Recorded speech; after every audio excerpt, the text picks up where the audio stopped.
Жарты жыл бойы ат спортынан дайындықтан өткен жасөспірімдер бүгін сынақ тапсырды. Ат құлағында ойнаған 10 мен 18 жас аралығындағы өрімдей қыздар мен ер балалар өзара сынға түсіп, өнерлерін көрсетіп бақты.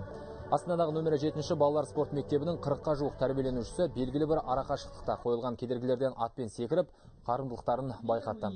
Қатысушылардың арасында ер балалардан гөрі қыздардың қарасы көп. Бәрі де аттың құлағында ойнайды. Жеңімпаздарға демеуші болған Франция елшілігі iPhone телефондары мен планшеттер ұсынды. Жарыстан сүрінбей өткендер де ат тізгініне ие бола алмағандар да бар. Алайда онысына қымсынып жатқан бала жоқ. Мәселен, атқа мінуді 5 ай бұрын үйренген Айса жарысқа алғаш рет қатысты. Бүгін жарыс өте әділ өтті деп ойлаймын. Өзімді жарыстан түсірсе де, өз қателігім деп ойлаймын. Себебі 5-ші барьерге кіріп жатқан кезде атты мүмкін дұрыс бағындыра алмаған да шығармын. Әрине, ең басында өте қатты қобалжып, қорыққан болатын. Бірақ қазір енді осы жарыстан кейін өз қателігімді түсініп, алда ондай қателіктерге жол бермеймін деген ойдамын.